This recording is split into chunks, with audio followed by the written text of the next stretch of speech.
ટોપ 3 circle પાસે આવેલ રાધેશ્યામ પાર્કમાં રહેતા રાજનભાઈ દિલીપભાઈ પરમાર નામના વ્યક્તિને કેટલાક શખ્સોએ માર મારતા સારવાર માટે હોસ્પિટલ ખસેડવામાં આવ્યા છે. ટોપ 3 સર્કલ પાસે આવેલ રાધેશ્યામ પાર્કમાં રહેતા રાજનભાઈ દિલીપભાઈ પરમાર નામના વ્યક્તિને કેટલીક શખ્સોએ માર મારતા સારવાર માટે હોસ્પિટલ ખસેડવામાં આવ્યા છે. જે બાબતે હોસ્પિટલના બિછાનેથી રાજનભાઈએ જણાવ્યું હતું કે કારમાં આવેલા 5 શખ્સોએ અગાઉ કરેલી ફરિયાદની દાજ રાખીને માર માર્યો હતો, જેમની માતા વિમળાબેનને પણ માર મારવામાં આવ્યું હતું. ઓકે, તમારું નામ? પરમાર રાજન દિલીપભાઈ મારું નામ છે.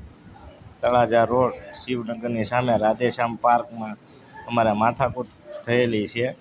બાજુની સોસાયટીમાં રહેતો કૃણાલસિંહ જાડેજા ઉર્ફે ભોલો કે અમારી સોસાયટીમાં મંદિરના પટાંગણમાં અસામાજિક પ્રવૃત્તિઓ કરે છે. બધી શું નામ? નશાકારક બધી પ્રવૃત્તિ બધી કરે છે. કૃણાલસિંહ જાડેજા નામ છે. આ અગાઉ અમે એની ઉપર ફરિયાદ કરેલી હતી, પોલીસ ફરિયાદ. એ પોલીસ ફરિયાદ છેડતીની કરેલી હતી. એની દાજ રાખીને એણે અમારી ઉપર કાલે 7 વાગે સાંજે હુમલો કર્યો. કૃણાલસિંહ જાડેજા અને ચાર શખ્સ અજાણ્યા હતા. 4 વ્હીલર લઈને તલવાર, છરી, પણ લોખંડનો પાઇપ લઈને મારી ઉપર હુમલો કર્યો. કઈ જગ્યાએ બનાવ? અમારી સોસાયટી રાધેશ્યામ પાર્કમાં. આ વિશે પોલીસ ફરિયાદ કરી? આ વર્ષે પોલીસ ફરિયાદ કરેલી છે. Bureau report Janadesh news Bhavnagar.